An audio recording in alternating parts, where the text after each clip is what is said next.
Hello दोस्तों, welcome to main point study. तो आज हम करने वाले हैं पार्ट 3 कक्षा 11वीं का इतिहास का, जिसका नाम है 3 महाद्वीपों में फैला हुआ साम्राज्य। इस चैप्टर की हर एक लाइन, हर एक बॉक्स, हर एक पिक्चर से मैंने एमसीक्यू बनाने की कोशिश करी है और मैं आपको लिख के दे सकता हूं कि अगर आपने ये वीडियो देख रखी है इस चैप्टर की, तो एग्जाम में कैसा भी क्वेश्चन आ जाए इस चैप्टर से रिलेटेड, हो ही नहीं सकता कि आप उसका आंसर ना करके आ पाओ। सही करके आओगे, 100% सही करके आओगे उसका आंसर। ठीक है, चलो तो हम शुरू कर देते हैं। बट उससे पहले मैं बता दूं कि मैं इससे पहले जो हमारे चैप्टर है उनके भी एमसीक्यू की वीडियो बना चुका हूं। लिंक नीचे डिस्क्रिप्शन में आपको मिल जाएगा। ओके, वो आप देख सकते हो। उससे भी अगर आपने एमसीक्यू की वीडियो भी देख रखी है ना मेरी, तो आपका चैप्टर कंप्लीट ही समझो, क्योंकि मैंने बताया ना मैं हर एक लाइन से एमसीक्यू बना रहा हूँ। और इसीलिए मैं आपको बता दूँ, वीडियो स्किप करने की कोशिश मत करना, ठीक है?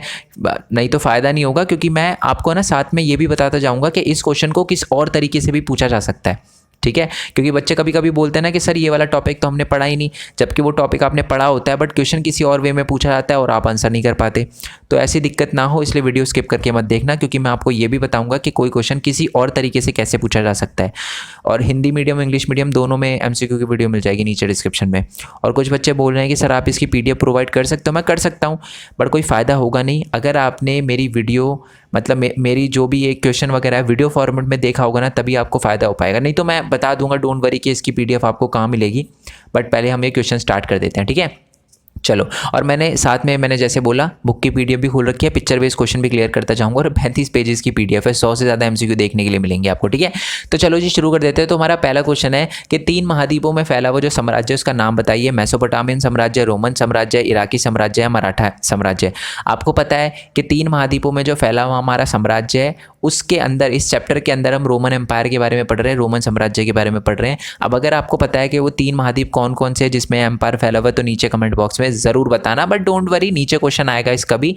नेक्स्ट क्वेश्चन की बात करते हैं। इसमें से कौन सा स्रोत रोमन साम्राज्य के इतिहास की जानकारी नहीं देता? ओवर कॉन्फिडेंट नहीं होना, कभी कभी एग्जाम में हम नहीं पढ़ते, है ना? अच्छे से पढ़ना है क्वेश्चन। इस पर पूछा कि कौन सा इतिहास की जानकारी नहीं देता, रोमन साम्राज्य के इतिहास की जानकारी नहीं देता। तो पाठ्य सामग्री, हाँ पाठ्य सामग्री से हमें रोमन साम्राज्य के बारे में बहुत कुछ पता चला है, ठीक है? और प्रालेख से भी बहुत कुछ पता चला है रोमन एम्पायर के बारे में। बहुत ही अवशेष, यानी जो वहाँ पर बिल्डिंगें वगैरह हैं, खंडर वगैरह, उनसे भी पता चला है।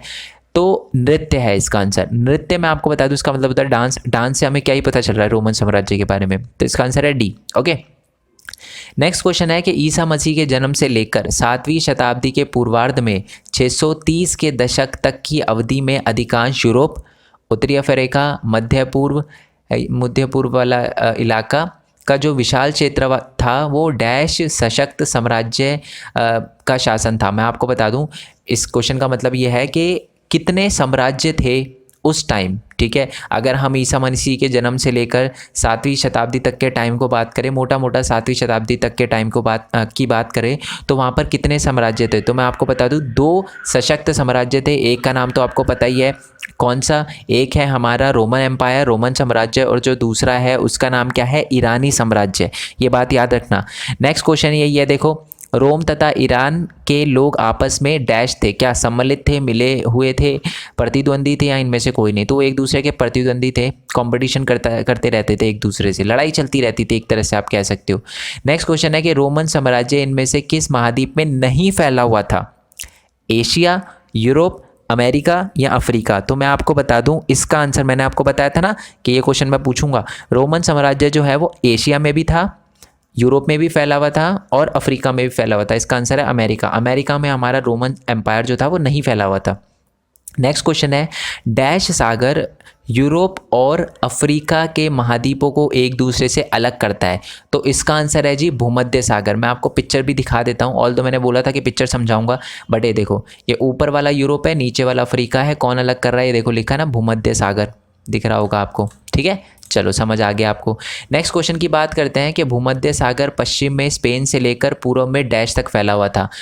मैं आपको बता दूं, भूमध्य सागर पश्चिम में तो स्पेन से लेकर पूर्व में सीरिया तक फैला हुआ था, याद रखना, ठीक है? आई होप ये समझ आ गया हो। भूमध्य सागर स्पेन से लेकर पूर्व में कहाँ तक? सीरिया तक फैला हुआ था, याद रखना है, क्वेश्चन इंपॉर्टेंट है, सारे ही क्वेश्चन इंपॉर्टेंट है। नेक्स्ट क्वेश्चन की बात करते हैं। उत्तर में रोम साम्राज्य की सीमा का निर्धारण 2 महान नदियों राइन और डैश से होता था, ठीक है? मैं आपको बता दूं, रोमन साम्राज्य का जो निर्धारण है ना एरिया का, उत्तर में बात करें तो 2 मेन नदियां थी, एक तो राइन रिवर और दूसरी जो नदी थी उसका नाम था डेन्यूब, ठीक है। इन दोनों रिवर के नीचे वाला जो इलाका था माना जाता है वही रोमन साम्राज्य का इलाका था। और याद रखना मैंने इसमें डेन्यूब पे लगाया डैश, राइन पे भी पूछा जा सकता है, तो दोनों रिवर का नाम आपको याद रखना है, राइन और डेन्यूब। पिक्चर में दिखा दूँ, ये राइन दिख रही है और ये डेन्यूब दिख रही है, तो इसका नीचे का जो भी इलाका था हमारे रोमन साम्राज्य का था। नेक्स्ट क्वेश्चन की बात करते हैं कि रोमन साम्राज्य की दक्षिणी सीमा डैश रेगिस्तान तक फैली हुई थी। अब रेगिस्तान लिखा है तो इसमें क्या है, सहारा, थर, अरब या किम। तो मैं आपको बता दूं, हमारा दक्षिण के अंदर मैं आपको बता दूं अफ्रीका का महाद्वीप था, तो अफ्रीका में सहारा रेगिस्तान जो है वो बहुत ज़्यादा मशहूर है और वहाँ तक हमारा जो रोम एम्पायर था, रोमन साम्राज्य था, वो फैला हुआ था। इसका आंसर है ए। नेक्स्ट क्वेश्चन की बात करते हैं कि कैरिस्पियन सागर के दक्षिण से पूर्वी अरब तक का समूचा इलाका कभी कभी अफ़गानिस्तान के कुछ हिस्से डैश साम्राज्य के नियंत्रण में थे। रोमन साम्राज्य के नियंत्रण में थे, ईरान साम्राज्य के थे नियंत्रण में थे, चंगेज़ साम्राज्य के नियंत्रण में थे, या अहूम साम्राज्य के नियंत्रण में थे। अब देखो बहुत ध्यान से सुनना, मैंने आपको क्या बताया था पहले तो है ना, आप सोचो, देखो रोमन साम्राज्य जो था वो अफ़गानिस्तान में नहीं फैला हुआ था। रोमन जो हमारा ईरानी साम्राज्य था वो हमारे अफ़गानिस्तान तक फैला हुआ था। अब इसको आप कैसे अंदाज़ा लगा सकते हो, पाकिस्तान की उस तरफ क्या है, हमारा ईरान, ठीक है। तो मैं आपको बता दूं, ये ईरान का, ईरानी साम्राज्य में अफ़गानिस्तान का बहुत सारा इलाका भी आता था, ठीक है। तो इसका आंसर है ईरान, ठीक है। चलो नेक्स्ट क्वेश्चन है कि ताचीन का क्या अर्थ है। बेसिकली जो चीन के लोग थे ना, वो हमारे रोमन एम्पायर को ताचीन बोलते थे। इसका मतलब है कि चीन के पश्चिम का हिस्सा, आप देखोगे ना मैप में देखोगे अगर, तो चीन के पश्चिम में आपको ईरान और रोमन एम्पायर दिखेंगे। नेक्स्ट क्वेश्चन की बात करते हैं, रोमन साम्राज्य के काल का निर्धारण डैश शताब्दी द्वारा किया जाता है। कौन सी शताब्दी, दूसरी, तीसरी, चौथी, पांचवी। तो मैं आपको बता दूं कि तीसरी शताब्दी से रोमन एम्पायर का या रोमन साम्राज्य का काल निर्धारण किया जाता है। तीसरी शताब्दी से पहले का जो टाइम था उसको क्या बोला जाता है, आप बताओ। तीसरी शताब्दी से बाद के टाइम को भी कुछ बोला जाता है, वैसे इसका क्वेश्चन आएगा, ठीक है। चलो नीचे वाले क्वेश्चन वही लिखा हुआ है, देखो, रोमन साम्राज्य के तीसरी शताब्दी तक के समय को डैश साम्राज्य कहा जाता है, ठीक है। डैश समय कहा जाता है। मैं आपको बता दूं कि रोमन साम्राज्य जो था, ठीक है, जब से वो शुरू हुआ था तब से लेकर तीसरी शताब्दी तक का जो टाइम था, यानी तीसरी शताब्दी से पहले का जो भी टाइम था उसको पूर्ववर्ती काल कहा जाता था। इसमें आएगा काल, ठीक है। चलो आई होप क्लियर हो रहा हो आपको कि तीसरी शताब्दी से पहले का जो भी टाइम था ना रोमन साम्राज्य में, उसे पूर्ववर्ती कहा जाता था, ये बात याद रखना, ओके। चलो, और तीसरी शताब्दी से बाद का जो टाइम था मैं आपको बता दूं उसको परवर्ती कहा जाता था। पूर्ववर्ती यानी पहले वाला टाइम तीसरी शताब्दी से, और परवर्ती यानी बाद वाला, तीसरी शताब्दी के बाद वाले टाइम को कहा जाता था। 1 मार्क्स में क्वेश्चन आएगा। नेक्स्ट क्वेश्चन की बात करते हैं कि तीसरी शताब्दी तक ईरान में ज़्यादातर प्रतियाई और बाद में डैश राजवंश ने शासन किया। ईरानी राजवंश ने, ससानी राजवंश ने, अरब ने या तुर्की ने। तो मैं आपको बता दूं, अब आप सोच रहे होगे सर ईरान लिखा तो ईरानियों ने करा होगा, बट ईरानी कोई राजवंश नहीं है। इसका आंसर मैं आपको बता दूं ससानी है। ससानी जो राजवंश है बहुत मशहूर था ईरान में, तो इसका आंसर है ईरान, सॉरी ससानी, ठीक है। I am really sorry. Iran का जो हमारा राजवंश था जो बहुत ज़्यादा ताकतवर था वो ससानी राजवंश था, जिसने प्रतियाई राजवंश के बाद रूल करना शुरू किया था, ठीक है। और इन्होंने ही, मैं आपको बता दूं, रोमन साम्राज्य को बहुत बड़ी टक्कर भी दी थी। नेक्स्ट क्वेश्चन पे आ जाते हैं। अच्छा, ये भी याद रखना है कि तीसरी शताब्दी तक जो ज़्यादातर जो प्रतियाई थे ना, प्रतियाई भी याद रखना है, कभी आपसे पूछा जा सकता है कि ससानी राजवंश के साथ साथ किस राजवंश ने बहुत ज़्यादा रूल किया था हमारे ईरान पे, तो प्रतियाई है, ओके।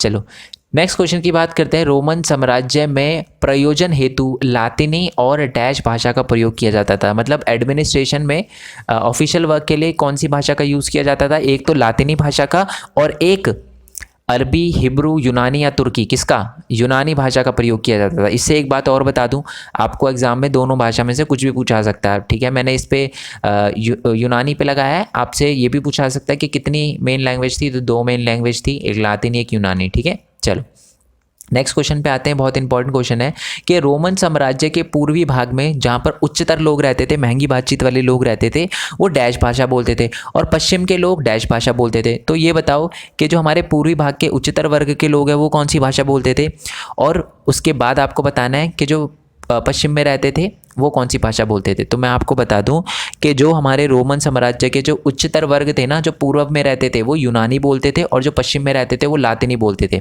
ठीक है। अब आप बोलोगे सर डी भी तो सेम है, डी उल्टा है। देखो हमारे पूर्व में लातिनी नहीं यूनानी बोली जाती थी, इसलिए इसका आंसर ए होगा। ठीक है, कंफ्यूज मत हो ना। नेक्स्ट क्वेश्चन की बात करते हैं कि रोमन साम्राज्य में अफ्रीका प्रांत में सायरे नाइका। अच्छा, एक बात और बता दूं आपको ना, टाइपिंग की थोड़ी सी वर्ड की मात्रा वगैरह की छोटी मोटी गलती मिल सकती है, ऑल्दो मैंने इसको वेरीफाई किया है, अच्छे से चेक करके ही लिखा है, बट कभी कभी कोई वर्ड होता है ना जिसका रिप्लेसमेंट नहीं मिल पाता टाइप होते वक्त, तो ऐसी गलती आपको मिल सकती है, तो कोई दिक्कत नहीं, मेरे को पता है आप कर लोगे।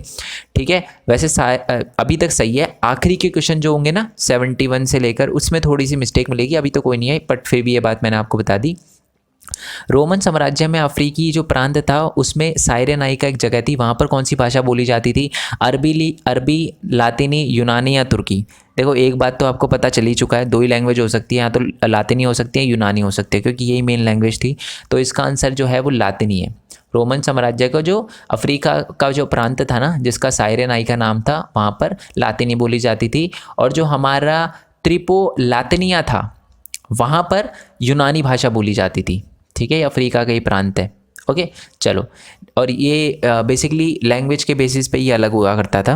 नेक्स्ट क्वेश्चन की बात करते हैं। 27 ईसा पूर्व, ठीक है, यानी ईसा मसीह के जन्म से 27 साल पहले। अगर ये ईसा पूर्व और ईसवी का मतलब आपको समझ नहीं आ रहा ना, तो मेरी जो लास्ट चैप्टर वाली वीडियो है जो नीचे डिस्क्रिप्शन में जिसका लिंक दे रखा है, वो आप ज़रूर देखना, क्योंकि देखो अगर मैं वही चीज़ यहाँ पर समझाऊंगा तो वीडियो बहुत ज़्यादा लेंथी बन जाएगी। तो वैसे ही आपको MCQ तक कवर करने हैं, तो वो वीडियो देख लेना, वहाँ पर आपको ईसा पूर्व और ईसवी में डिफरेंस समझ आ जाएगा।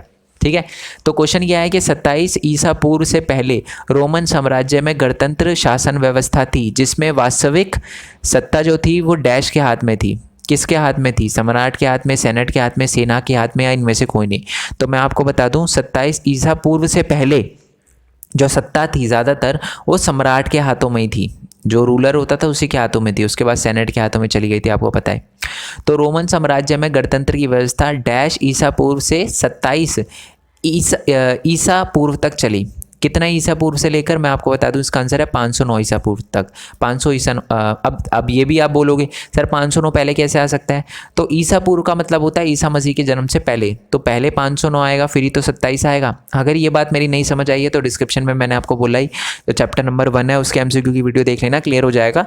इसका आंसर है 509 ईसा पूर्व से लेकर 27 ईसा पूर्व तक जो गणतंत्र था वो चला था। इससे पहले सम्राट के पास पावर होती थी, बट इसके बाद जो था वो सेनेट के पास पावर होने लग गई। नेक्स्ट क्वेश्चन है कि जूलियस सीजर के दत्तक पुत्र तथा उत्तराधिकारी ऑक्टेवियन, जिन्हें डैश के नाम से भी जाना जाता था, ने गणतंत्र व्यवस्था खत्म कर दी थी। तो अभी हमने देखा ना कि गणतंत्र व्यवस्था जो थी हमारे रोमन एम्पायर में वो खत्म हो चुकी थी। कब खत्म हो चुकी थी? 27 ईसा पूर्व में वो खत्म हो चुकी थी, है ना। तो वो किसने करी थी? जूलियस सीजर के पुत्र थे वो, जिनका नाम था ऑक्टेवियन। उनको और किसी नाम से भी जाना जाता था। किस नाम से जाना जाता था? सिकंदर, अगस्तस, त्राजान या त्रावान। तो मैं आपको बता दूं उनको अगस्तस के नाम से जाना जाता था। इसका आंसर है बी। नेक्स्ट क्वेश्चन की बात करते हैं। जो प्रथम सम्राट अगस्तस थे, ठीक है, ने 27 ईसा पूर्व में जो राज्य स्थापित किया था उसे डैश कहा जाता था। क्या कहा जाता था? जो भी राज्य उन्होंने वो गणतंत्र खत्म करके जो भी राज्य स्थापित किया था उसको क्या कहा जाता था? प्रिंसिपते, प्रिंसिपेट, प्रिंसी या रीप। तो इसका आंसर है जी बी, प्रिंसिपेट कहा जाता था। ठीक है, याद रखना, इंपॉर्टेंट क्वेश्चन है। नेक्स्ट क्वेश्चन है, प्रिंसिपेट एक लातिनी शब्द है, जो कि सही बात है, जिसका अर्थ है, क्या है जिसका अर्थ? मुख्य नागरिक, सॉरी मूर्ख नागरिक, प्रमुख नागरिक, शक्ति या राज। तो इसका आंसर है जी बी, प्रमुख नागरिक, इंपॉर्टेंट पर्सन। ठीक है, और वो इंपॉर्टेंट पर्सन हमारे सेनेट हुआ करते थे। नेक्स्ट क्वेश्चन है, सेनेट भी बताऊंगा भी क्या होता है, बट आगे वाला क्वेश्चन सुनो।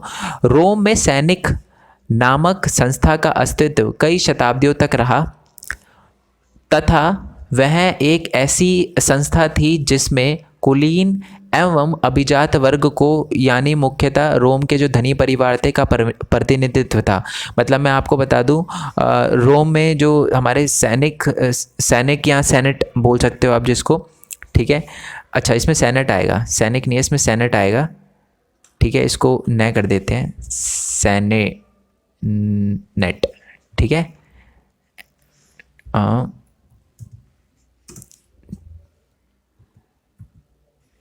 सेनेट है ये, ट। ठीक है, मैंने बोला टाइप में थोड़ी बहुत दिक्कत हो जाती है, इसलिए कंफ्यूज नहीं होना, कंफ्यूज होने की ज़रूरत ही नहीं है, समझा रहा हूँ मैं साथ साथ, ठीक है। तो रोम में ना एक सेनेट नामक संस्था होती थी, जहाँ के जो उस पर बैठते थे ना वो ज़्यादातर अमीर लोग हुआ करते थे, कुलीन लोग हुआ करते थे।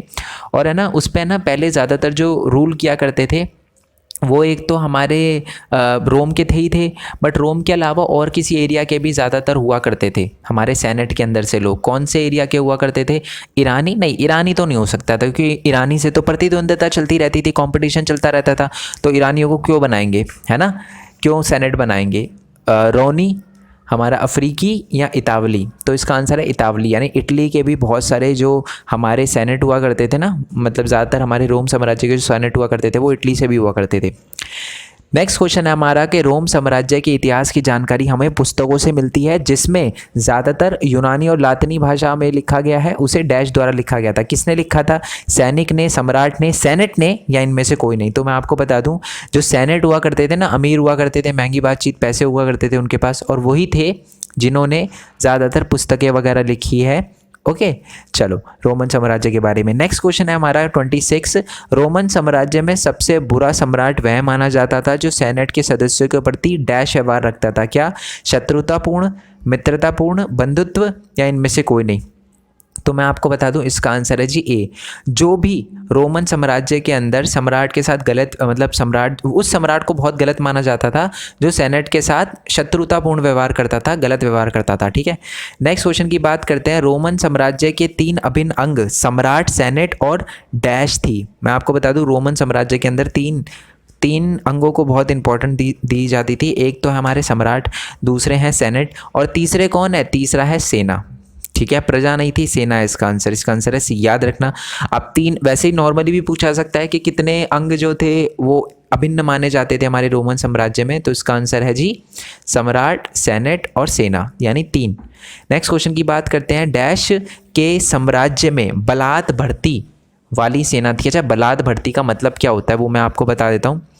जिस पर मतलब एक बलात् सेना वो होती थी जहाँ पर ज़बरदस्ती भर्ती होती थी, मतलब हर बंदे को, जैसे बलात् सेना कहाँ होती है आज मैं आपको बता देता हूँ। चलो वैसे ओके, बलात् सेना वो होती है जहाँ पर है ना किसी बंदे को, हर बंदे को बोला जाता है आपको आर्मी में सर्व करना, बट पैसे नहीं दिए जाते थे, ठीक है। और कंपलसरी था कि इतने पर्टिकुलर टाइम तक आपको काम करना ही पड़ेगा आर्मी में। ओके, ये पहले ना कहाँ पर हुआ करती थी? रोम में, ईरान में, भारत में, या फारस में, या फारसी में, ठीक है। तो मैं आपको बता दूं फारस के अंदर ज़्यादातर जो हमारी सेना होती थी वहाँ पर बलात् भर्ती होती थी, ठीक है। जबकि रोम साम्राज्य में वहाँ पर उस टाइम सैलरी दी जाती थी, कोई बलात् भर्ती नहीं होती थी, ठीक है। तो ये कंफ्यूज नहीं होना, रोमन साम्राज्य में बलात् भर्ती नहीं होती थी, फारस के साम्राज्य में बलात् भर्ती होती थी, ठीक है। नेक्स्ट क्वेश्चन है हमारा कि रोम की सेना एक व्यावसायिक सेना थी जिसमें प्रत्येक सैनिक को वेतन दिया जाता था और न्यूनतम डैश वर्ष तक सेवा करनी पड़ती थी, ठीक है। तो मैंने आपको बोला ना, मतलब सैलरी दी जाती थी, बट बलात् भर्तियों में सैलरी नहीं दी जाती थी।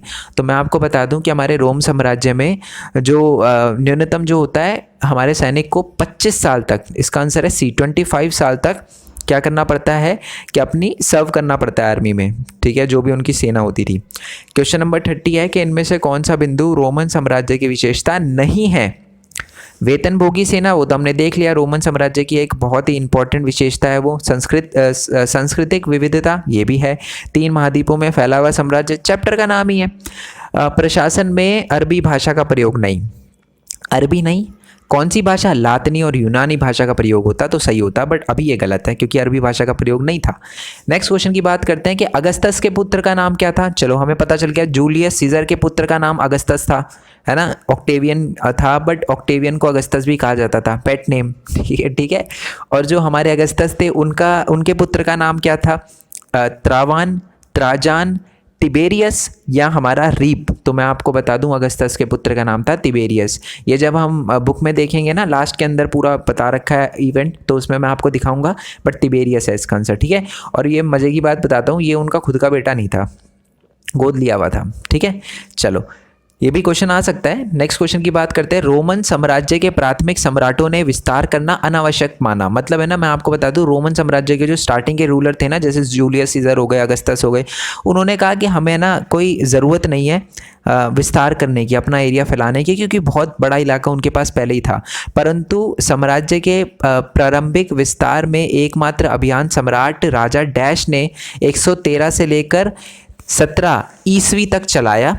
ठीक है, चलाया, जिसमें उसने फरात नदी को पार के क्षेत्रों पर कब्जा किया। मैं आपको बता दूं कि मैक्सिमम सम्राटों ने अपना एरिया नहीं बढ़ाया, बट एक सम्राट थे जिनका नाम था त्राजान, इसका आंसर है डी। उन्होंने अपना एरिया बढ़ाया। देखो बुक के अंदर भी ये लाइन है, मैं आपको दिखा देता हूँ। और त्राजान के बारे में एक और इम्पॉर्टेंट चीज़ भी आपको बताऊँगा। ये देखो लिखा है ना, 113 से 17 ईस्वी। ठीक है, उन्होंने अपना एरिया बढ़ाया था। और मैं आपको बता दूं, जब ये फरात नदी के पास पहुंच गए थे ना, तो ये भारत के पास भी आना चाहते थे। ठीक है, बट ये आए नहीं, क्योंकि उनको लग रहा था कि उनकी एज बहुत ज़्यादा है। वो सोच रहे थे कि काश अगर मेरी एज सिकंदर जितनी होती ना, तो काश मैं भारत जा पाता या वहाँ भारत पर आक्रमण कर पाता। ठीक है, वही है ताचीन का। ताचीन को किस नाम से जाना जाता है? ताचीन जो है वो किसे कहा जाता है? चीन के पश्चिम का जो भाग है उसे ताचीन कहा जाता है। ठीक है, आई होप इसका आंसर आपने सही दिया। ऊपर देखा था हमने क्वेश्चन, थोड़ा लैंग्वेज चेंज है, बट देखा था ये सेम क्वेश्चन। नेक्स्ट क्वेश्चन की बात करते हैं। सांस्कृतिक दृष्टि से कौन सा साम्राज्य ज़्यादा विविधतापूर्ण था? कौन सा? रोमन साम्राज्य, ठीक है, हमारा ईरानी, ये नीचे आना चाहिए था, ईरानी साम्राज्य, ठीक है, ए एंड बी दोनों, या इनमें से कोई नहीं? तो मैं आपको बता दूं, इसका आंसर है हमारा क्या?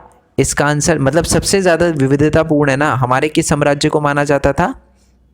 हमारे ईरानी और हमारे रोमन साम्राज्य को, दोनों को ही विविधतापूर्ण माना जाता था। बट मेरी बात ध्यान से सुनो, ज़्यादा विविधतापूर्ण जो है वो रोमन साम्राज्य को माना जाता था। समझ आया? देखो विविधतापूर्ण दोनों ही थे, बट ज़्यादा विविधता जो थी वो हमारे रोमन साम्राज्य में थी। तो इसका आंसर होगा ए। देखो बहुत अजीब क्वेश्चन है ये, ठीक है, ऐसे क्वेश्चन ही एग्जाम में आते कंफ्यूज करने के लिए। आपसे पूछा है कि ज़्यादा विविधतापूर्ण, तो हमारे चैप्टर के अंदर दो ही साम्राज्य दे रखे हैं मेनली, आप देखोगे तो एक तो ईरान साम्राज्य और एक हमारा रोम साम्राज्य, और ज़्यादा विविधतापूर्ण हमारा रोमन साम्राज्य था। तो इसका आंसर क्या है? इसका आंसर है जी ए, रोमन साम्राज्य। ठीक है, नेक्स्ट क्वेश्चन की बात करते हैं। नेक्स्ट क्वेश्चन है कि डैश के अनुसार त्राजान, वो पता ही है ना जो चलो पहले हम पढ़ते हैं क्वेश्चन क्या है। मैंने आपको ये वाली चीज़ आपको पहले ही बता दी थी कि जो हमारे त्राजान थे ना, वो बिल्कुल जब फारस की खाड़ी जो थी है ना, उसके बिल्कुल सिरे पर खड़े हुए थे। तो वो जो भी हमारी पोते, जो भी शिप वगैरह जा रही थी ना भारत की तरफ, वो उसको देख रहे थे और सोच रहे थे कि काश मैं सिकंदर जैसा जवान होता तो मैं भी भारत पर जा सकता या आक्रमण कर सकता। ठीक है, तो ये जो थी ये बात किसने बोली थी? मतलब एक बंदे ने अपनी बुक में बोली थी, ठीक है, और ये जो जिस बंदे ने अपनी बुक में बोली थी उसका क्या नाम था? सिकंदर ने खुद अपनी बुक में ये बात बोली थी, अगस्टस ने बोली थी, त्रावन ने बोली थी, या कैसियस डियो ने ये बात बोली थी? तो मैं आपको बता दूं, जो हमारे कैसियस डियो थे, बहुत ही पुरातत्वविद इतिहासकार माना जाता है, उन्होंने ये बात बोली थी कि जो हमारे क्या नाम है उनका, जस्ट अ सेकेंड, हमारे हाँ ये रे त्राजान, उन्होंने ही ये बोला था कि हाँ काश मैं अगर जवान होता तो भारत की तरफ जाता, सिकंदर जैसा जवान होता। दिखा देता हूँ, ये इस बॉक्स में देखो लिखा है। ठीक है, और ये हमारे किसने बोली थी? ये देखो कैसियस डियो ने। ठीक है, चलो नेक्स्ट क्वेश्चन की बात करते हैं। मैंने बोला थोड़ा मात्रा वात्रा की इधर उधर हो सकती है, तो डियो इस तरफ है। वैसे भी एमसीक्यू क्वेश्चन आने वाले हैं, तो मात्रा का तो इतना प्रॉब्लम लेने की जरूरत है नहीं। नेक्स्ट क्वेश्चन है कि रोमन साम्राज्य के भूमध्य सागर क्षेत्र में रहने वाले लोग की दृष्टि से निकटवर्ती पूर्व का मतलब था भूमध्य सागर के बिल्कुल डैश का इलाका, मुख्य रूप से सीरिया, फिलिस्तीन और मेसोपोटामिया का प्रांत। तो जो हमारा भूमध्य सागर, जो निकटवर्ती पूर्व है ना, रोमन साम्राज्य के लोग निकटवर्ती पूर्व जो है वो सीरिया, फिलिस्तीन और मेसोपोटामिया के प्रांत को मानते थे। बट अगर मैं डायरेक्शन वाइज पूछूं तो किस डायरेक्शन के, मतलब समझे नहीं क्वेश्चन, आई होप आपको समझ आ गया हो। इसमें बोल रखा है कि जो हमारे रोमन साम्राज्य के लोग हैं ना, वो अगर निकटवर्ती पूर्व भूमध्य सागर के किस डायरेक्शन के लोगों को कहा करते थे, तो मैं आपको बता दूं, जो हमारे रोमन साम्राज्य के लोग थे ना, वो हमारे भूमध्य सागर के जो बिल्कुल पूर्व के लोग होते थे ना, जो हमारे सीरिया के, फिलिस्तीन के, मेसोपोटामिया में लोग रहते थे, जो तो है ना, उनको हमारे रोमन साम्राज्य के लोग बोलते थे ये निकटवर्ती पूर्व के इलाके के लोग हैं। ठीक है, चलो ये इंपॉर्टेंट क्वेश्चन आ सकता है। नेक्स्ट क्वेश्चन ये बहुत बढ़िया है कि प्रासंगिक तौर पर यह उल्लेखनीय है कि रोमन साम्राज्य के निकटवर्ती पूर्व के राज्य अत्यंत समृद्ध थे, महंगी बातचीत थी। ठीक है, उदाहरण के लिए हेरोड एक जगह है कि राज्य से प्रतिवर्ष डैश दिनारियस के बराबर आमदनी होती थी। कितनी कितनी दिनारियस के बराबर वो होती थी, आमदनी होती थी? 52 लाख, 53 लाख, 54 लाख या 55 लाख? इसका आंसर है जी हमारा 54 लाख दिनारियस के बराबर आमदनी होती थी, और उस टाइम में प्रतिवर्ष, जो कि बहुत ज़्यादा थी उस टाइम। ठीक है, अच्छा, अब क्वेश्चन यही आता है दिनारियस क्या है, और ये देखो नीचे क्वेश्चन लिखा हुआ भी है। दिनारियस रोम का एक चांदी का सिक्का होता था जिसमें लगभग डैश विशुद्ध चांदी होती थी। ठीक है, तो कितनी विशुद्ध चांदी होती थी, कितनी ग्राम चांदी हुआ करती थी? 1.5 ग्राम, 2.5 ग्राम, 4.5 ग्राम या 4.5 किलोग्राम? तो इसका आंसर है जी सी, 4.5 विशुद्ध जो हमारी सोना होता था ना, तो सॉरी चांदी होती थी, तो उन्हीं के जो सिक्के होते थे उन्हीं को दिनारियस कहा जाता था। एक टाइम पे ना चांदी का यूज़ होना भी बंद हो गया था। ठीक है, वो मैं बताऊंगा कैसे हो गया था, अभी आएगा नीचे। बट अब नेक्स्ट क्वेश्चन की बात करते हैं। नेक्स्ट क्वेश्चन है हमारा कि रोम साम्राज्य में भूमध्य सागर के तटों पर स्थापित बड़े शहरी केंद्र जैसे कार्थेस, ठीक है, कार्थेस डैश एंटियोक, मतलब एक और है, कार्थेस के साथ एक और है, एंटियोक भी है, इनमें से सबसे बड़े थे, जो साम्राज्य की एक प्रणाली के मूल आधार थे। इन्हीं शहरों के माध्यम से सरकार प्रांतीय ग्रामीण क्षेत्रों पर कर लगाने में सफल हो पाती थी। तो मैं आपको बता दूं, रोमन साम्राज्य के कुछ हमारे शहरी केंद्र थे। एक तो कार्थेस हो गया, ठीक है, एक हमारा एंटियोक हो गया, और एक तीसरा भी था। ठीक है, तीसरा भी एक एरिया था, शहरी केंद्र था, जहाँ से बहुत ज़्यादा रूल एक तरह से एडमिनिस्ट्रेट किया जाता था गांव वाले ग्रामीण इलाकों पे। तो इसका आंसर है जी सिकंदरिया। ठीक है, जो सिकंदरिया वाला इलाका था, ठीक है, जो वो भी एक तरह का शहरी केंद्र था हमारा, जहाँ से कर लगाने में सफल हो पाती थी हमारे रोमन एम्पायर। ठीक है, ओके, ये तीनों याद रखना, वैसे तो कार्थेस भी याद रखना, एंटियोक भी याद रखना, और सिकंदरिया भी याद रखना। ओके, चलो, मैंने जानबूझ के मैंने आपको ये बात बोली है, ये बात दोबारा बता रहा हूँ, तीनों के नाम याद रखना। ठीक है, तीनों ही हमारे ऐसे शहरी केंद्र थे जिस पर कर लगाने में सफल हो पाती थी, जिसकी वजह से कर लगाने में सफल हो पाती थी हमारे रोमन एम्पायर की जो भी सत्ता थी, पावर थी। नेक्स्ट है क्वेश्चन नंबर 14 के सम्राट डैश ने उस राजा का नाम बताना है आपको, सम्राट का नाम बताना है, जिन्होंने सेनेटरों को सैनिक कमान से हटाकर नए वर्ग के उदय को ताकतवर बना दिया। तो कौन से ऐसे सम्राट थे जिन्होंने क्या किया था कि सेनेटरों को सैनिक कमान से, पहले सैनिकों के अंदर भी बहुत सारे हमारे सेनेट होते थे, उनको हटाकर जो ताकत है वो एक नए वर्ग को दे दी।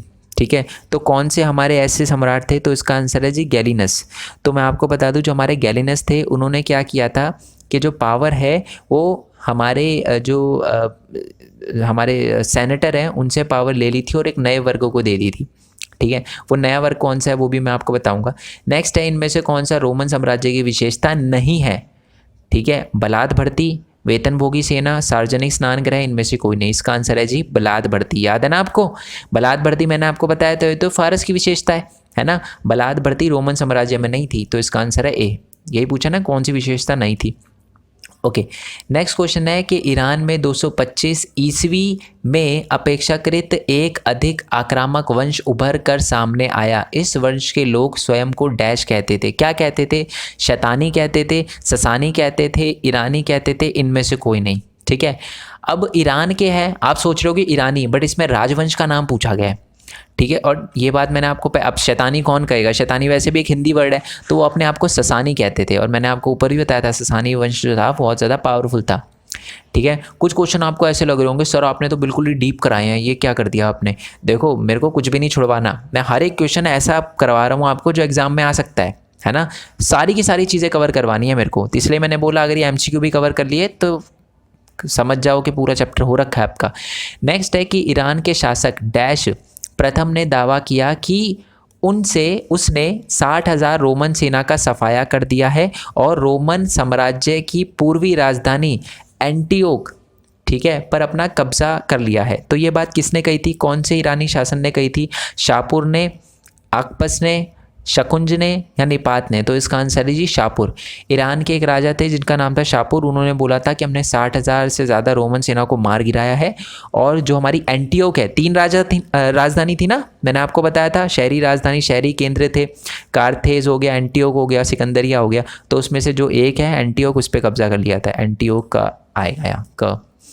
ठीक है, चलो नेक्स्ट क्वेश्चन की बात करते हैं। नेक्स्ट क्वेश्चन है हमारा, ये आ गया कि डैश मूल की जनजातियाँ, ठीक है, अथवा राज्य समुदाय जिनमें से प्रमुख अल्मनाई, फ्रैंक तथा गोथ थे, ने लड़ाई में तथा डैन्यूब नदी की सीमाओं की ओर बढ़ना शुरू किया। मतलब है ना, डैश जो हमारे एरिया की जनजातियाँ थी, जैसे अल्मनाई, फ्रैंक, गोथ, तो आपको बताना वो किस एरिया के थे। वैसे ये जो अल्मनाई, फ्रैंक और गोथ लिखा है, ये आपको बताना है किस एरिया के थे, किस जनजाति से ताल्लुक़ था इनका। इन्होंने क्या किया था कि डैन्यूब नदी को है ना पार करके, ठीक है, आक्रमण करना शुरू कर दिया था हमारे रोमन एम्पायर पे। ठीक है, तो ये बेसिकली कहाँ के लोग थे, तो मैं आपको बता दूँ ये जर्मन मूल के थे। ठीक है, ये जो एल्मनाई है, फ्रैंक है और जो हमारे गोथ हैं, ये इन्होंने डैन्यूब नदी को पार करके 233 से लेकर 280 के दशक में आक्रमण करना शुरू कर दिया था हमारे काला सागर के दक्षिणी इलाके, यानी एक तरह से आप कह सकते हो रोमन एम्पायर पे। ठीक है, नेक्स्ट क्वेश्चन है कि 3री शताब्दी में थोड़े थोड़े अंतर में अनेक सम्राट, ठीक है, कितने सम्राट, डैश वर्षों में 25 सम्राट, यानी कितने वर्षों में 25 सम्राट बदले। ठीक है, और ऑब्वियसली बात है, इससे हमें पता चलता है कि बहुत ज़्यादा तनाव की स्थिति चल रही थी। बट आपको यही बताना है कि जो 25 सम्राट चेंज हुए थे ना, वो कितने सालों में हुए थे। तो मैं आपको बता दूं कि हमारे जो 25 सम्राट है ना, वो टोटल मिला के 47 सालों में, 47 सालों में चेंज हुए थे। इसका आंसर है डी। नेक्स्ट क्वेश्चन है कि रोमन साम्राज्य में डैश परिवार का व्यापक रूप से चलन था। कौन से परिवार का, मुख्य परिवार का, सामूहिक परिवार का, एकल परिवार का, या इनमें से कोई नहीं। तो मैं आपको बता दूं रोमन साम्राज्य में ना डैश यानी हमारे कैसे परिवार का चलन था, एकल परिवार का। एकल परिवार हुआ करता था, माता पिता के साथ नहीं रहते थे वो शादी के बाद। ठीक है, नेक्स्ट है कि इनमें से कौन सा कथन सही नहीं है। रोमन साम्राज्य में एकल परिवार एक व्यापक चलन था, ये तो हमने देख लिया, ऊपर ही देखा है, तो सही है। नेक्स्ट है कि रोमन साम्राज्य में पति और पत्नी 2 अलग अलग वृत्तीय हस्तियां को माना जाता था। मतलब फीमेल और जो मेल है, पति या पत्नी, दोनों की अलग अलग पावर होती थी। ये बात भी एकदम सही है। ठीक है, नेक्स्ट है रोमन साम्राज्य में पति की आयु पत्नी से कम होती थी। डी भी पढ़ लेते हैं। रोमन साम्राज्य में महिला को व्यापक कानूनी अधिकार प्राप्त है, ये बात सही लिखी हुई है। पत्नी को है ना व्यापक कानूनी अधिकार प्राप्त है, बट ये वाली जो लाइन लिखी हुई है ना, ये गलत लिखी हुई है। रोमन साम्राज्य में ना पति की आयु पत्नी से ज़्यादा होती थी, और आप है ना बुक में पढ़ोगे ना तो बहुत ज़्यादा होती थी, 16-17 के मुकाबले 31-32।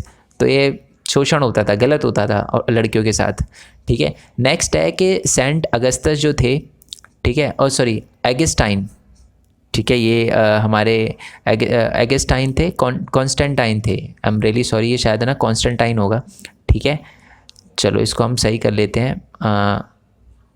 चलो आपको पता चल गया ना, मैंने आपको बोला था ना हिंदी में लिखने में थोड़ी सी दिक्कत होती है। मैं नीचे इसलिए कर रहा हूँ कि मेरे को कॉन्स्टेंटाइन वर्ड मिल गया ना, तो मैं इसको कॉपी कर दूँ। चलो कोई दिक्कत नहीं, आपको पता चल गया ना। वैसे डोंट वरी, जब मैं इसकी PDF दूंगा ना, मैं इसको सही कर दूँगा। ठीक है, अब यहाँ पर आ जाते हैं। जो हमारे कॉन्स्टेंटाइन थे ना, वो उत्तरी अफ्रीका के डैश नगर नामक के बिशप थे। ये मैं देख भी लेता हूँ। ठीक है, ये सही है या नहीं है, ये चेक कर लेते हैं एक बार हम। डोंट वरी, ज़्यादा टाइम नहीं लगेगा। ठीक है, ये यहीं पर कहीं दे रखा है, ये रहा। ठीक है, कैथोलिक बिशप थे, ये रहा। अगस्तीस थे, ठीक है, अगस्टीन यहाँ पर लिखा हुआ है, देखो। अच्छा, ये सेंट अगस्टीन ही है, मैंने इसको अगस्टीन है, मैंने आपको बोला ना अगस्टाइन लिखा हुआ है, ये सेंट अगस्टीन है। ठीक है, तो मैं आपको बता दूँ जो हमारे सेंट अगस्टीन थे ना, ये उत्तरी अफ्रीका के डैश नगर के बिशप थे। किस नगर के बिशप थे, टिप्पो, हिप्पो, लिप्पो, शिप्पो। तो इसका आंसर है जी हिप्पो। ठीक है, जानबूझ के थोड़े सेम वर्ड रखने की कोशिश करी है, बट इसका आंसर है जी हिप्पो। तो सेंट हमारे अगस्टाइन थे ना, सेंट अगस्टाइन यानी बिशप यानी पंडित थे वो, एक तरह से क्रिश्चियन पंडित आप कह सकते हो। वो जो थे हमारे हिप्पो प्रांत से थे, हिप्पो नामक नगर से थे। नेक्स्ट क्वेश्चन है कि डैश नगर 79 ईस्वी में ज्वालामुखी फटने से दफन हो गया। कौन सा ऐसा नगर था जो 79 ईस्वी में ज्वालामुखी फटने से दफन हो गया। हिप्पो, विगान, पोम्पई या इनमें से कोई नहीं? इसका आंसर है जी पोम्पई। मैं आपको बता दूं पोम्पई एक एरिया था, नगर था, जो 79 ईस्वी में या ईस्वी में ज्वालामुखी फटने से दफन हो गया। ये बिल्कुल उसी के बाद पैरा लिखा हुआ, यहीं पर लिखा हुआ होगा, देखो ये लिखा ना, ईस्वी में ज्वालामुखी फटने से दफन हो गया पोम्पई नगर। ओके चलो नेक्स्ट आते हैं। नेक्स्ट हमारा क्वेश्चन है, मैंने बोला ना बुक के एक लाइन से आपको एमसीक्यू मिलेंगे। क्वेश्चन नंबर 50 है कि रोमन साम्राज्य में डैश निकटवर्ती पूर्व का प्रमुख भाषा समूह था। कौन सा? हमारा अरामाइक, हमारा कॉप्टिक, हमारा केल्टिक या उपरोक्त सभी। ठीक है, तो आपको ये बताना है कि कौन सा एक इम्पॉर्टेंट आप कह सकते हो निकटवर्ती पूर्व में कौन सी भाषा का समूह सबसे ज़्यादा इम्पॉर्टेंट था, प्रमुख भाषा समूह था। तो मैं आपको बता दूं इसका आंसर है जी अरामाइक। ठीक है, अरामाइक भाषा के जो लोग थे वो एक रोमन साम्राज्य के निकटवर्ती पूर्व में एक प्रमुख भाषा मानी जाती थी। ठीक है, ठीक है, जो भी अरामाइक भाषा के लोग थे ना वो थोड़े से ज़्यादा थे, आप कह सकते हो। नेक्स्ट क्वेश्चन है कि डैश में कॉप्टिक, उत्तरी अफ्रीका में प्यूनिक तथा बर्बर और स्पेन तथा उत्तर पश्चिम में केल्टिक भाषा बोली जाती थी। तो आपसे ये बोल रखा है कि डैश में और किस इलाके में, जैसे हमें पता चला कि अफ्रीका में तो प्यूनिक बोली जाती थी तथा बर्बर बोली जाती थी, स्पेन में हमारी उत्तरी स्पेन में भी हमारे यही बोली जाती है, प्यूनिक बोली जाती थी। ओके, और केल्टिक भाषा हमारे उत्तर पश्चिम के इलाके में बोली जाती थी, स्पेन के उत्तर पश्चिम इलाके में बोली जाती थी। बट हमारी जो कैप्टिक भाषा है वो कौन से इलाके में बोली जाती थी? तो मैं आपको बता दूं वो जो मिस्र का जो इलाका है ना उसमें बोली जाती थी, याद रखना, कैप्टिक भाषा। ठीक है, चलो ये दोबारा से बता देता हूँ। ये देखो, मिस्र में कैप्टिक, ओके, उत्तरी अफ्रीका में हमारी प्यूनिक तथा बर्बर और स्पेन तथा उत्तर पश्चिम में केल्टिक भाषा बोली जाती थी।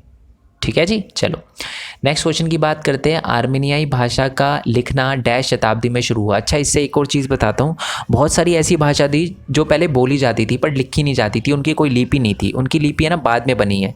ठीक है, वैसे मैं आपको बताऊं जो आर्मेनियाई भाषा है ना उसकी जो लिपि है वो 5वीं शताब्दी में आई, यानी 5वीं शताब्दी में उसको लिखना शुरू हुआ था। ठीक है, चलो जैसे हम हिंदी बोलते हैं, ठीक है, हिंदी की जो लिपि है उसका नाम क्या है? देवनागरी, है ना।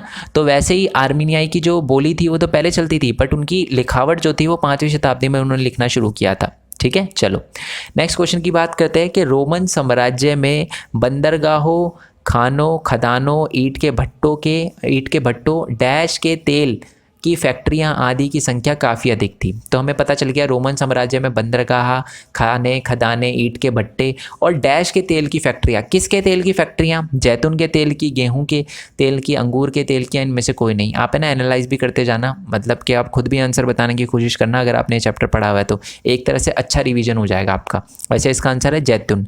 जैतून के तेल की फैक्ट्रियाँ, और जैतून अलग अलग इलाके से भी इसका रॉ मटेरियल आता था, अभी आप नीचे देखेंगे।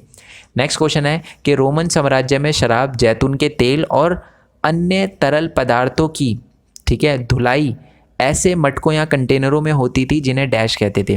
तो मैं आपको बता दूं रोमन साम्राज्य में जो जैतून का तेल वगैरह था ना, ठीक है, उनको एक तरह से एक जगह से दूसरी जगह ले जाना, है ना, उनको स्टोर वगैरह करना, जो भी जैतून की जो शराब होती थी और ये तेल होते थे इनको एक कंटेनरों में रखा जाता था। पिक्चर भी दे रखी है बुक के अंदर उन कंटेनरों की। वैसे इस पिक्चर को हम देखेंगे, ये देखो कंटेनर की पिक्चर दे रखी है, बट हम बात करेंगे इस पिक्चरों की जब हम पिक्चर वाले उस पर आएंगे, PDF पे आएंगे।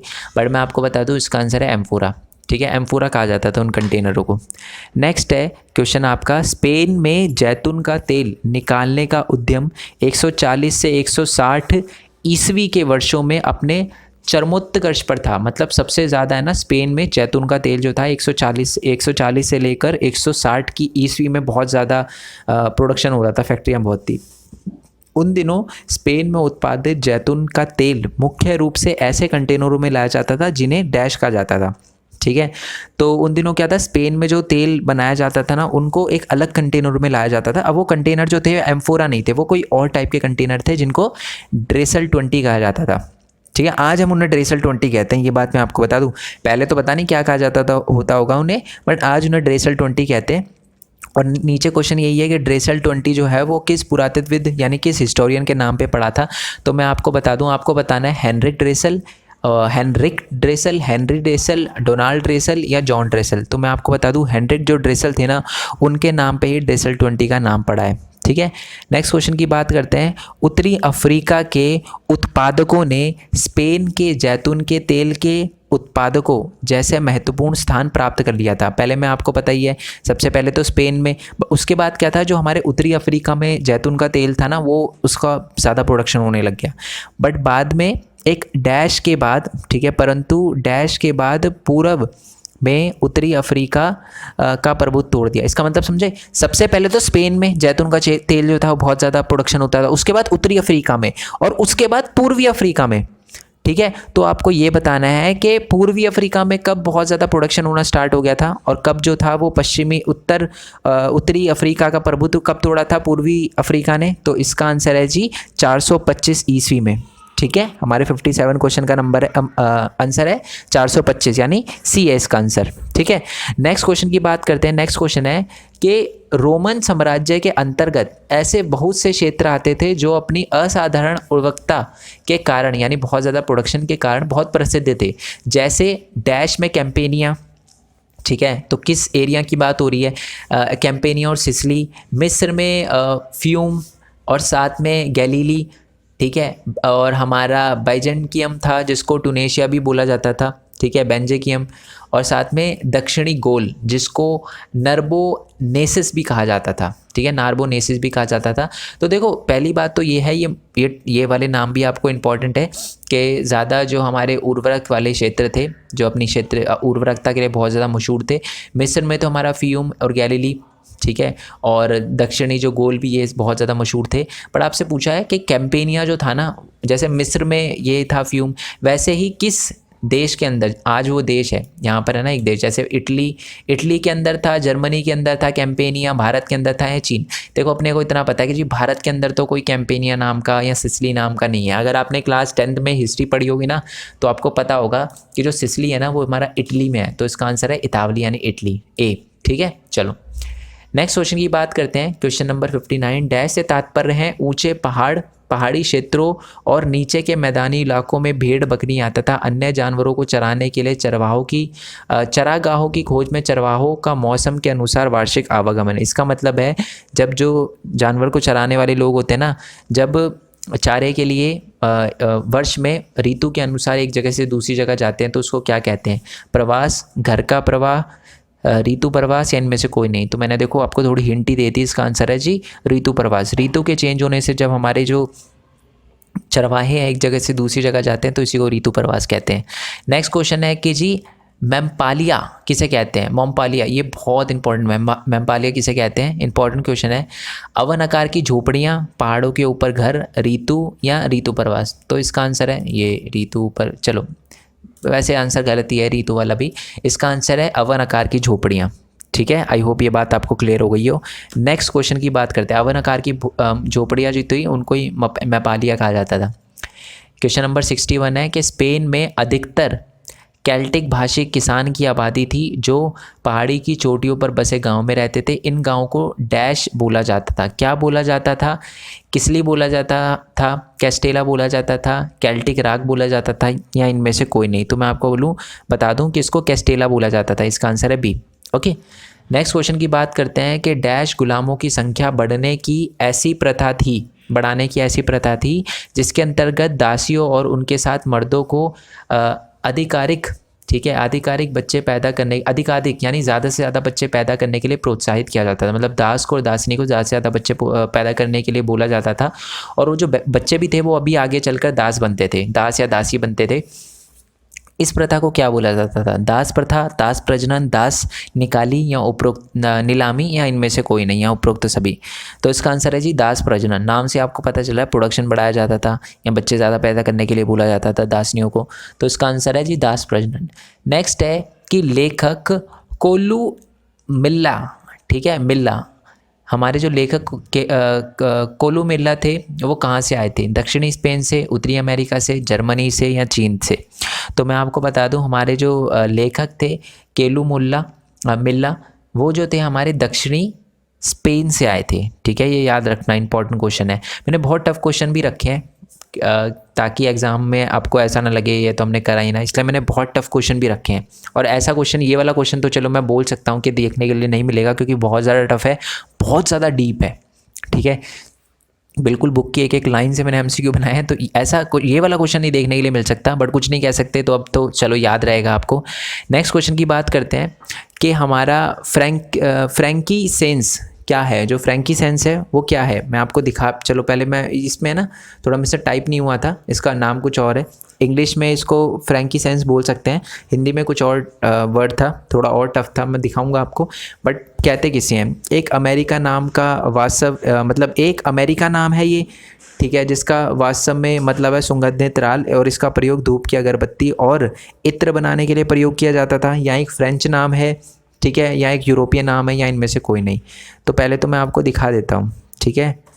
तो ये दास वाला तो हमने देख लिया, एक टॉपिक देखा था ना दास वाला, सामाजिक श्रेणियाँ से थोड़ा सा ऊपर होगा ये राजी, ठीक है। फ्रैंकिनसेंस, तो हमारी फ्रैंकिनसेंस जो था, मैं आपको बता दूं, यहाँ पर ये देखो लिखा है, ये एक यूरोपियन नाम है, ठीक है। और इसका प्रयोग जो था, मतलब वास्तव में सुगंधित राल है, एक तरह का एक सुगंधित राल होता था फ्रैंकिनसेंस, जिसका प्रयोग धूप की अगरबत्ती और परफ्यूम वगैरह, इत्र वगैरह बनाने के लिए प्रयोग किया जाता था। इसका आंसर है सी।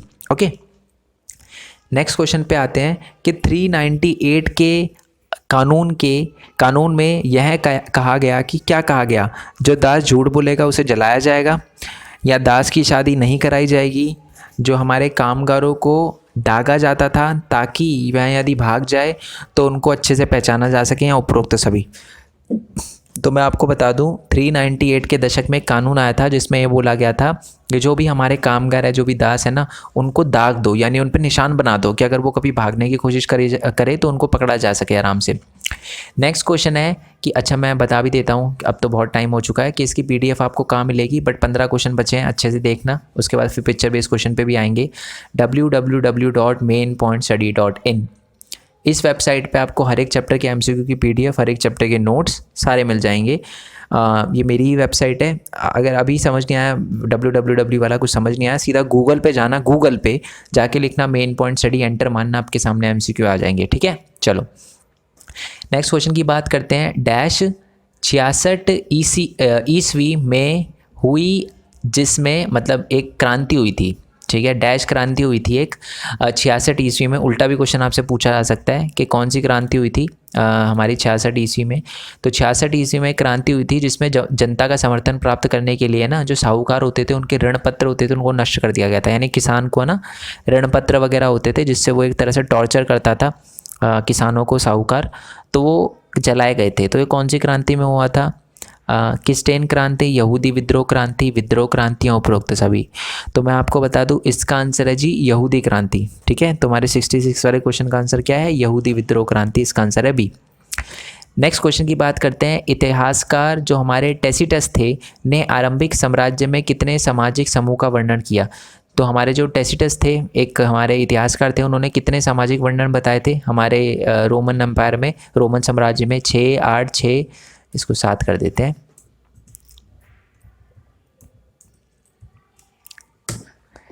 6, 7, 6, 8, 7, 5। तो इसका आंसर मैं आपको बता दूं, इसका आंसर है 6, यानी ए, ठीक है। 6 हमारे अलग अलग सामाजिक समूह थे, और उसका नाम भी नीचे यहाँ लिख रखा है, ठीक है। इनमें से कौन सा सामाजिक समूह टेसिटियस द्वारा बताए गए सामाजिक समूह से मेल नहीं खाता, ठीक है, में से नहीं है?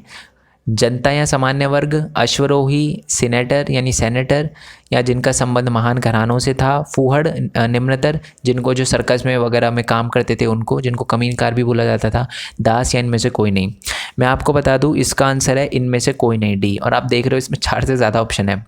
एक्चुअल में ये मैंने जानबूझ के किया है, ये सिर्फ आपको ये बताने के लिए किया है कि जो टेसिटियस है उसके अनुसार ये जो ऊपर के आपको दिख रहे हैं ना 6 के 6, ये जो है वो हमारे सामाजिक समूह थे टेसिटियस के अनुसार, ठीक है। नेक्स्ट क्वेश्चन की बात करते हैं। ये आ गया कॉन्स्टेंटाइन, ठीक है। इसमें देखो ढंग से टाइप नहीं हो रहा था, बट मैंने कॉन्स्टेंटाइन लिखने की कोशिश करी है। तो हमारे जो कॉन्स्टेंटाइन थे वो कॉन्स्टेंटाइन प्रथम के शासनकाल के आरंभ की शताब्दी में हुआ, यानी कॉन्स्टेंटाइन प्रथम ने कब रूल करना स्टार्ट किया? तो इसका आंसर है जी 4वीं शताब्दी में, ठीक है। कॉन्स्टेंटाइन प्रथम ने 4वीं शताब्दी, याद रखना, परवर्ती में सबसे पहला जो रूल था वो इसी का था, ठीक है। नेक्स्ट क्वेश्चन है हमारा कि हमारा ह्यूमिली ओरस, ठीक है, ह्यूमिली ओरस क्या है? ये भी मैं आपको दिखा देता हूँ, ये भी लिखा हुआ है। ये बहुत अच्छे करेक्टली टाइप नहीं हुआ था मेरे से, बट ये भी एक है ह्यूमिली ओरिस, ये देखो ह्यूमिली ओरिस, ठीक है, दिख रहा होगा। ह्यूमिली ओरिस जो है वो क्या है, निम्नतम वर्ग के लोग, उच्चतम वर्ग के लोग, मध्यम वर्ग के लोग, या इनमें से कोई नहीं। तो मैं आपको बता दूं, जो हमारे निम्नतर वर्ग के लोग होते थे ना, उनको ह्यूमिली ओरस कहा जाता था, ओरिस कहा जाता था, ठीक है। नेक्स्ट क्वेश्चन है कि परवर्ती साम्राज्य में प्रथम 3 शताब्दियों में से प्रचलित चांदी आधारित मुद्रिक प्रणाली यानी मौद्रिक प्रणाली क्यों समाप्त हो गई। तो ना मैंने आपको बोला था कि परवर्ती काल में ना पहले चांदी का यूज़ होता था, हमने ऊपर देखा भी था, चांदी का वो दिनारियस होती थी, बट है ना वो कम हो गई। कम क्या हो गई, ख़त्म हो गई परवर्ती काल में। क्यों ख़त्म हो गई, चांदी महंगा हो गया था, स्पेन की खदानों में चांदी मिलना बंद हो गया था, अफ्रीका में चांदी का काल आ गया था, या लोगों को चांदी के सिक्के नापसंद आने लग गए थे। इसका आंसर मैं आप बता दूं, इसका आंसर है जी बी, ठीक है। स्पेन की जो खदानें थी वहीं की चांदी से सिक्के बनाए जाते थे, दिनारियस बनाया जाता था, जिसपे 4.5 ग्राम आपको पता है विशुद्ध चांदी होती थी, ठीक है। तो वो चांदी समाप्त हो गई, तो चांदी के सिक्के बंद हो गए, और उसके बाद हमारे सोने के सिक्के आ गए प्रचलन में, और शायद इससे रिलेटेड क्वेश्चन भी होगा नीचे, ठीक है। ये देखो, कॉन्स्टेंटाइन ने डैश पर आधारित नई मौद्रिक प्रणाली स्थापित की और परवर्ती समूचे पूर्वकाल में इन मुद्राओं का भारी मात्रा में प्रचलन रहा, ठीक है। तो मैं आपको बता दूं, जो हमारे ये कॉन्स्टेंटाइन थे उन्होंने, चांदी के सिक्के तो बंद हो गए थे, उसके बाद पूर्ववर्ती, क्योंकि कॉन्स्टेंटाइन 1 तो हमको पता ही है हमारे परवर्ती में आए थे, तो परवर्ती में जो पहले राजा थे कॉन्स्टेंटाइन 1, उन्होंने चांदी के सिक्के बंद हो गए थे तो सोने के सिक्के चलवाए थे, और बहुत बड़े लेवल पे चलवाए थे, ठीक है। नेक्स्ट क्वेश्चन हमारा कि रोम साम्राज्य में परवर्ती काल में वहाँ की नौकरशाही के उच्च तथा मध्य वर्ग अपेक्षाकृत बहुत धनी थे। यानी जो हमारे रोम के साम्राज्य में जो नौकरशाही थी ना, ब्यूरोक्रेसी है ना, एक तरह से गवर्नमेंट सर्वेंट कह सकते हो, जो सम्राट के लिए काम करते थे, वो बहुत ज़्यादा रिच थे। क्यों रिच थे, राजा को डराकर ज़्यादा पैसे लेते थे वो, इसलिए रिच हो गए, उनके पास पैसे आ गए। राजा उनकी इज्जत करता था और उन्हें बहुत ज़्यादा पैसे देता था। उन्हें अपना वेतन सोने के रूप में मिलता था, ठीक है, और वो अपनी आमदनी का बहुत बड़ा हिस्सा ज़मीन और जैसी प्रासंगिक संपत्ति खरीदने में लगाते थे, या इसका आंसर है उपरोक्त सभी। तो मैं आपको बता दूं कि रोमन साम्राज्य में हमारी नौकरशाही वगैरह इतने अमीर पता है क्यों थे, क्योंकि पहले तो उनको इनकम है ना सोने में दी जाती थी, और दूसरी बात है वो ज़्यादातर हिस्सा ना अपनी ज़मीन वगैरह खरीदने में लगाते थे, और वो भ्रष्ट भी थे, करप्ट थे, ठीक है, इसलिए उनको वो ज़्यादा अमीर हुआ करते थे, धनी हुआ करते थे। उसका आंसर है सी। ओके, नेक्स्ट की बात करते हैं कि कॉन्स्टेंटाइन ने डैश धर्म को राजधर्म बनाने का निर्णय लिया। किस धर्म को, ईसाई धर्म को, इस्लाम धर्म को, सनातन धर्म को, या इनमें से कोई नहीं। तो मैं आपको बता दूं कि जो हमारे कॉन्स्टेंटाइन थे ना, उन्होंने ईसाई धर्म को राजधर्म बनाने का निर्णय लिया था, ठीक है। चलो, और उसके बाद फिर इस्लाम धर्म भी आया, बट इस्लाम धर्म को कोई दर्जा नहीं दिया गया, ठीक है। नेक्स्ट क्वेश्चन है हमारा कि सम्राट डैश ने देखा कि साम्राज्य का विस्तार बहुत ज़्यादा हो चुका है। मतलब एक हमारे साम्राज्य, हमारे राजा थे, सम्राट थे रोम के, उन्होंने देखा कि हमारा है ना जो राज्य है बहुत ज़्यादा इलाकों तक फैल गया है, और उसके बाद उन्होंने अनेक प्रदेशों के जो सामरिक और आर्थिक दृष्टि से जिसका कोई महत्व नहीं है, उन्हें लगा यार ये एरिया ना कोई फ़ायदा नहीं पहुँचा रहे हमारे एरिया को, हमारे साम्राज्य को, तो उन्होंने उस हिस्से को छोड़ना स्टार्ट कर दिया, ठीक है, और अपना एरिया रोमन साम्राज्य को थोड़ा छोटा बना लिया। तो ये जो चीज़ थी वो कौन से राजा ने करी थी, उस राजा का आपको नाम बताना है। कॉन्स्टेंटाइन ने करी थी, डायोक्लिशियन ने की थी, तर्जन ने करी थी, या सोइदुस ने करी थी। तो मैं इसका बता दूं, आंसर बी है। जो हमारे डायोक्लिशियन थे ना, उन्होंने क्या किया था कि अपना एरिया को छोटा करना स्टार्ट किया था, ठीक है। मैंने आपको बताया था कि हमारे जो पुराने वाले थे, यानी जो जूलियस सीजर थे, अगस्टस थे, उन्हें अपने एरिया का विस्तार करना आवश्यक लगा, बट ये ऐसे किंग थे जिन्होंने अपने एरिया को छोटा करा, ठीक है। उन्होंने बोला बहुत ज़्यादा आ गया, कम करो इसे, ठीक है। चलो, नेक्स्ट क्वेश्चन की बात करते हैं। ये जो सॉलिडस नामक सिक्का था, ठीक है, सॉलिडस बोला जाता था, SOLIDUS। सॉलिडस नामक जो सिक्का था वो प्रचलन में आया, किसके टाइम में प्रचलन में आया, कॉन्स्टेंटाइन के, डायोक्लिशियन के, तर्जन के, या सोलिदुस के।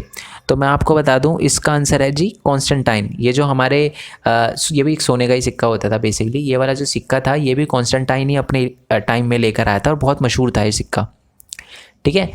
नेक्स्ट क्वेश्चन है हमारा, कॉन्स्टेंटाइन में एक दूसरी राजधानी, कॉन्स्टेंटाइन ने, ठीक है, एक दूसरी राजधानी डैश का निर्माण किया, ठीक है। एक राजधानी तो पहले से थी, और एक दूसरी राजधानी का निर्माण भी किया, जो आज जो है वो इस्तांबुल में, उस राजधानी का उस नाम बताना है जो आज इस्तांबुल में स्थित है, जो पहले बाइजेंटाइन, जिसे पहले बाइजेंटाइन कहा जाता था, ठीक है, और यह नई राजधानी 3 तरफ से पानी से घिरी हुई थी। ये घिरी होना चाहिए था, ठीक है, इसको हम घिरी कर देते हैं। जस्ट अ सेकेंड, घिरी हुई थी, ठीक है, घिरी हुई थी। और इसमें आएगा कॉन्स्टेंटाइन ने, ठीक है। कॉन्स्टेंटाइन ने दूसरी राजधानी बनाई थी जो आज इस्तांबुल में है, ठीक है, और जो पहले उसे बाइजेंटाइन कहा जाता था। और मैं आपको बता दूं कि आज जो है उसे कुस्तुनतनिया बोला जाता है। शायद आपने क्लास 10 पे भी पढ़ा होगा। ग्रीस जो है वहाँ पर है ये। कुस्तुनतनिया की संधि भी हुई थी एक 1832 में हुई थी, वो पढ़ा होगा आपने। 1834 में हुई थी, पढ़ा होगा इसके बारे में, ठीक है। चलो समझ आ गया ना। बेसिकली आपको कॉन्स्टेंटाइन ने दूसरी राजधानी बनाई थी कुस्तुनतनिया। नेक्स्ट क्वेश्चन पे आते हैं। यूनान और रोम वासियों की पारंपरिक धार्मिक संस्कृति डैश थी, क्या थी? एकाशम, बहुदेववादी, ए एंड बी दोनों, या इनमें से कोई नहीं। इसका आंसर है बहुदेववादी। मैं आपको बता दूं यूनान और रोम साम्राज्य के जो लोग थे ना, वो बहुत सारे भगवानों को मानते थे पहले, ठीक है। चलो नेक्स्ट क्वेश्चन की बात करते हैं। नेक्स्ट क्वेश्चन है कि डैश ने 533 में अफ्रीका के वेडलो पर कब्जे से छुड़ा लिया। मतलब डैश के एक राजा थे, उन्होंने अफ्रीका को वेडलो के कब्जे से छुड़ा लिया। तो किन्होंने छुड़ा लिया जी? जस्टिनियन ने, ठीक है, नोबोपोलासर ने, कॉन्स्टेंटाइन ने, या डायोक्लिशियन ने। तो मैं आपको बता दूं इसका आंसर है जी जस्टिनियन ने, ठीक है। जूलियस सीजर अलग है, जस्टिनियन अलग है, कंफ्यूज मत होना। जूलियस सीजर तो सबसे पहले हमारे राजा थे, है ना। एक जस्टिनियन थे, उन्होंने अफ्रीका को वेडालो के कब्जे से छुड़ा लिया था। खाना बजूश बर्बर माना जाते थे वेडालो के लोग। नेक्स्ट है हमारा और लास्ट क्वेश्चन है, उसके बाद हम पिक्चर बेस्ड क्वेश्चन देखेंगे, ठीक है। प्राचीन विश्व इतिहास में सबसे बड़ी राजनीतिक क्रांति किसे कहा जाता है? रोम साम्राज्य का अंत, इस्लाम का विस्तार, पैगंबर मोहम्मद की मृत्यु, या इनमें से कोई नहीं। ये क्वेश्चन है ना बहुत इंपॉर्टेंट और 100% मेरे को भरोसा है ऐसा क्वेश्चन आपको देखने के लिए मिलेगा एग्जाम में। इसका आंसर है जी इस्लाम का विस्तार, ठीक है। इसे एक है ना राजनीतिक क्रांति माना जाता है, ठीक है। आई होप ये आपको क्लियर हो गया हो। अब थोड़ा सा पिक्चर बेस्ड क्वेश्चन पे आ जाते हैं हम। सारी की सारी पिक्चर अच्छे से क्लियर, क्योंकि बॉक्सेस मैंने MCQ में ही करवा दिए हैं, ठीक है। एक बार हम पिक्चर वगैरह भी देख लेते हैं, ठीक है। चलो तो आ गए जी, ओके। तो ये बेसिकली ये तो पपायरस पत्र है, ठीक है, जो उस टाइम हमें मिले थे, ठीक है। और ये मैप दे रखा है, भूमध्य सागर यहाँ पर दे रखा है, ये राइन रिवर है, डेन्यूब है। पूरा इलाका जो है रोम साम्राज्य के अंदर ही आता था, और इसके यहाँ पर जो इलाका है हमारे ईरान साम्राज्य के अंदर आता था, ठीक है। चलो नेक्स्ट है, ये कुछ दुकानें दे रखी है रोम में, रोम के फोरम जूलियम की दुकानें, ठीक है, इलाका है तो वहाँ पर ये दुकानें वगैरह हैं। ये इंपॉर्टेंट नहीं है बट दुकानें दिखा दी बस मैंने आपको। नेक्स्ट है, ये बेसिकली एक बहुत इंपॉर्टेंट है, ठीक है, नाइमस के पास पांदू गार्ड, ये नाइमस के पास है, इसका नाम है पांदू गार्ड। ये बेसिकली फ्रांस के अंदर है और प्रथम सदी में, और ये बेसिकली इंजीनियरिंग दिखाता है रोम की, ठीक है। ये बेसिकली जल सेतु है जो पानी को एक जगह से दूसरी जगह ले जाने के लिए, देखो कितनी बड़ा बना रखा है। तो बहुत ही वास्तुकला में बहुत ही ज़्यादा इंपॉर्टेंट माना जाता है इसको, ठीक है। बहुत बढ़िया स्ट्रक्चर माना जाता है। अच्छा, ये जो हमारी छावनी वगैरह जो है, हमारे सेना वगैरह यहाँ पर रहते थे, मतलब मौज वगैरह लेते थे। मनोरंजन आज के जो भी हमारे आयोजन होते थे यहीं होते थे, स्विट्ज़रलैंड में आज, ठीक है। चलो आधुनिक स्विट्ज़रलैंड में, ओके जी। नेक्स्ट आ जाते हैं पिक्चर पे। आप देख रहे होगे कि इसमें पिक्चर इतनी ज़्यादा इंपॉर्टेंट नहीं है, कुछ कुछ पिक्चर है। एक पिक्चर दिखाऊंगा मैं आपको, बहुत इंपॉर्टेंट है, जूलियस सीजर की पिक्चर है, ठीक है। चलो ये जो है ये हमारी एडेसा की पच्चीकारी। पच्चीकारी का मतलब होता है जो बेसिकली नगीने वगैरह लगाना और इस सारे के सारे मोती वगैरह लगाना, इसको पच्चीकारी बोलते हैं, ठीक है। आप इसमें देखोगे कि ये जो है ये मदिरा के जो व्यापारी होते थे ना, शराब वगैरह बनाने वाले जो व्यापारी होते थे, उनका कक्ष दे रखा है, जहाँ पर आप देखोगे दीवारों पे क्या बने हुए, मिथक पशु बनाए गए। मिथक पशु का मतलब होता है ऐसे पशु जो एक्चुअल रियलिटी में नहीं है, ठीक है। मतलब पंख दिखा देंगे किसी के, ठीक है, किसी डॉगी के पंख हो गए या किसी इंसान के पंख, ऐसे मिथक है, ठीक है। चलो जी, आई होप ये क्लियर हो गया। ये पिक्चर भी देख लेते हैं, इसको भी क्यों छोड़ना। तो पच्चीकारी के अभिलेख, ये एक पच्चीकारी का अभिलेख है जिससे हमें ये दिखाया गया है जो राजा हमारे अकबर थे, तो इसमें राजा अकबर की फैमिली दिखाई गई है और उसके परिवार के सदस्य दिखाए गए हैं, ये देखो लिखा है। तो ऐसे ही याद रख सकते हो, अकबर ना रहे तो कोई भी दिक्कत नहीं है, साफ पता है ये पिक्चर इंपॉर्टेंट नहीं है। ये हमारे ड्रेसल 20 है, ये जो हमें मिले थे ड्रेसल 20, या जिसे हम क्या कहते थे, एम्फोरा, ओके। चलो अब हम नीचे आ जाती है। दासों का बहुत बुरा व्यवहार होता था दासों के साथ, ये बता रखा है। और ये भी बता दूं मैं आपको कि 75 लाख की जनसंख्या में से 30 लाख तो दास ही होते थे। ठीक है, ये देखो कितना बुरा दिखा रखा है, दासों से बहुत काम करवाते थे, बहुत बुरा हाल था दासों का, ये दिखा रखा है। ओके, अब मैं आपको वो पिक्चर दिखाता हूँ जो मैंने बोला था कि सबसे ज़्यादा इंपॉर्टेंट है। ठीक है, तो हमारे सम्राट कॉन्स्टेंटाइन, ठीक है, ये है जी हमारे सम्राट कॉन्स्टेंटाइन। और 1313 मतलब विशाल मूर्ति का हिस्सा है सर का। तो आपसे पूछा ज़रूर जाएगा कि कौन है ये, तो याद रखना है हमारे सम्राट कॉन्स्टेंटाइन है।